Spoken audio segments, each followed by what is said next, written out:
Okay, this video we're going to cover triggers kind of basically.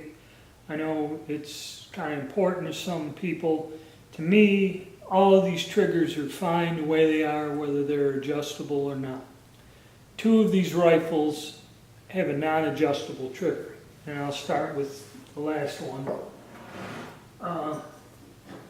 Remington 770 has a non-adjustable trigger. Okay, this trigger as is, as far as I'm concerned, is fine, but it's weird. You see it sits back in the trigger guard, and that the pull isn't too terrible. Okay, and it's adequate enough to me, but it sits back in the trigger guard. It really doesn't have a lot of movement, and it works. The trigger pull is nice. And like I said, you know, some people, when they review this, they say, well, the trigger pull was 3 1/4, 3 1/2 pounds. I like it much better at 2 3/4 pounds or something. You know, I'm used to shooting old military guns with a much heavier trigger pull, so all of these triggers are nice to me. But that's going to come in 5th place because it's kind of strange. It's not adjustable, but adequate. I like it. The other one that is non-adjustable is on the Savage Access.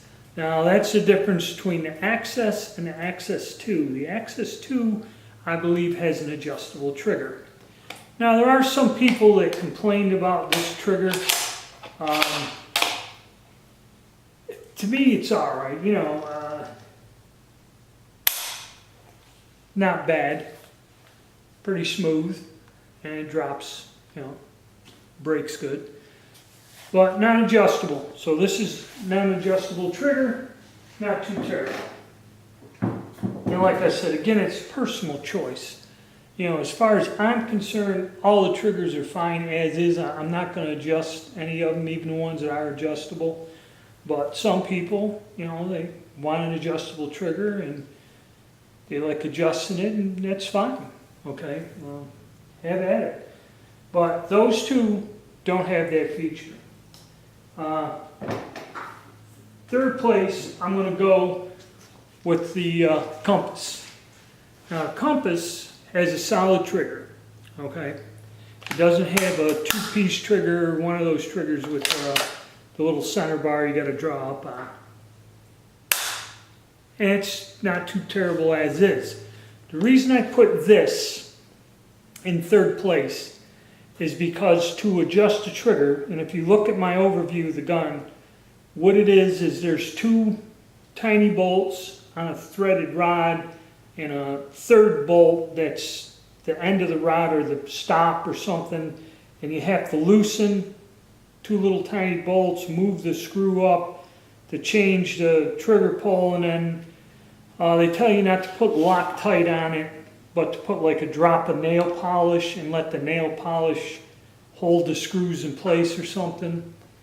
Again, like I said, things are better when they're simple.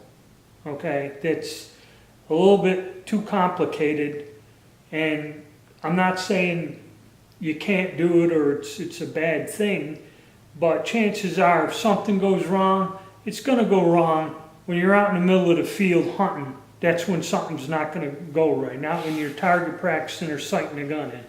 You know, so I kind of, in my opinion, it's a pretty complicated thing to do. And, you know, putting a drop, no Loctite, put the drop of nail polish to hold the screws in place. I don't know. I like the trigger pull as is, so I wouldn't fool with it. But it does have the ability to adjust the trigger on this. I just put it in 3rd place on a level of difficulty. And basically, that's how I'm going to go with them. Next one up is the Remington 783. Now this has the 2-piece trigger in here. And this one's a little bit simpler. When you take the action out and go to where the trigger mechanism is, you loosen a small nut and there's like a set screw you turn one way or the other to either lighten or increase pressure on the trigger pull, and then just tighten the one screw back, or one little nut, little tiny nut back. And that is, according to the manual. I haven't done it, I haven't fooled with it. Now this one has that, you can see the little two-piece thing there. You got to depress the center part, then draw up on the trigger.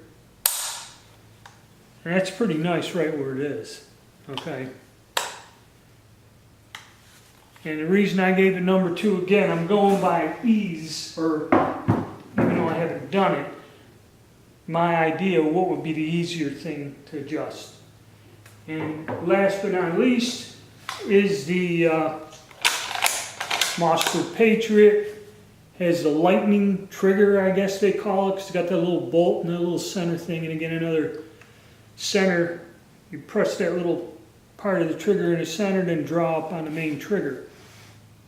This one, pull the action out, and what the manual says, there's a screw head in there into the trigger mechanism. You just get a screwdriver, turn it one way to make it light, one the other way to make it heavy. And so, pretty simple adjustment without having to loosen 3 different things or worry about it coming loose. You just tweak it a little with a screwdriver. So, to me, that's a plus in my book. Oh, there it is light. Let's take a look.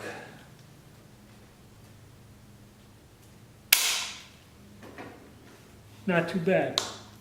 So, that's it on the triggers. Like I said, I don't have a gauge, I don't measure it. I know to some people it's critical, and to some people it's not. So, that's it. So the next one, we're probably going to wait till next week, and we're going to go out and we're going to do, everybody's going to go and do an accuracy test at 100, 200 yards, and we're going to shoot them all.